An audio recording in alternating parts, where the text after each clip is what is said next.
ኤክሴል ላይ ብዙ ገጽ ያላቸውን መረጃዎች ፕሪንት ስታደርጉ ፕሪንት የምታደርጉት ሁሉም ፔጅ ሄዲንግ እንዲኖረው ከፈለጋችሁ ይህንን ዘዴ ተጠቀሙ።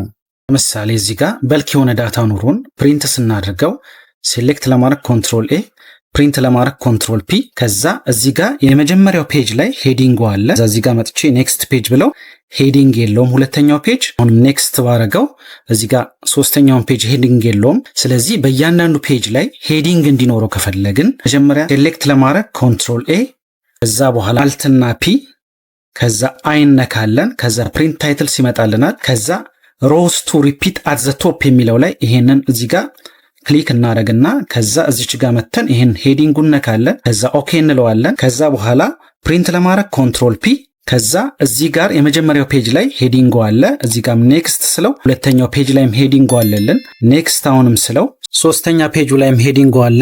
ይህንን ዘዴ በመጠቀም ብዙ ገጽ ያላቸውን መረጃዎች ፕሪንት ስታደርጉ ሄዲንግ እንዲኖረው ማድረግ ትችላላችሁ።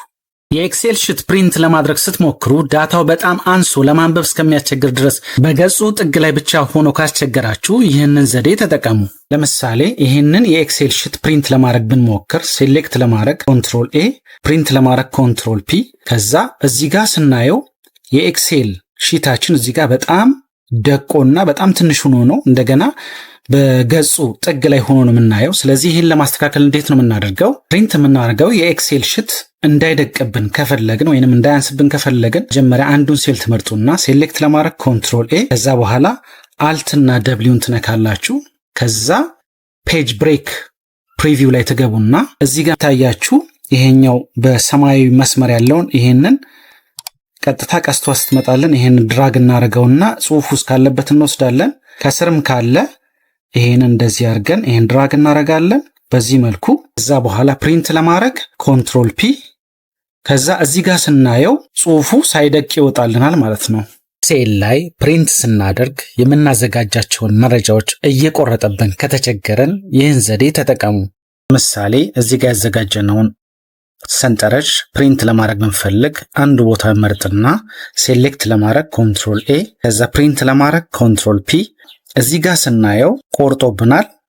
እዚህ ጋር ኔክስት ብለው እዚህ ጋር ወደ ሁለተኛ ፔጅ አምጥቶብኛል። ስለዚህ እንዴት ነው የምናደርገው? ኤክሴል ላይ ሰራነው ሰንጠረዥ ሳይቆረጥ ፕሪንት ለማድረግ አንዱን ሴል መርጥና ሴሌክት ለማድረግ ኮንትሮል ኤ፣ ከዛ በኋላ አልት እና ፒ ነካለን። ከዛ ደብሊው፣ ከዛ እዚህ ውስጥ ገብተን ዋን ፔጅ እንለዋለን። ከዛ ፕሪንት ለማድረግ ኮንትሮል ፒ፣ ከዛ እዚህ ጋር የሰራነው ሰንጠረዥ ምንም ሳይቆራረጥ በዚህ መልኩ ማውጣት እንችላለን ማለት ነው። ይህንን የኤክሴል ሾርትከት በመጠቀም ብዙ ዳታ የያዘን የኤክሴል ሰንጠረዥ በዚህ መልኩ ፕሪንት ማድረግ ትችላላችሁ ማለት ነው።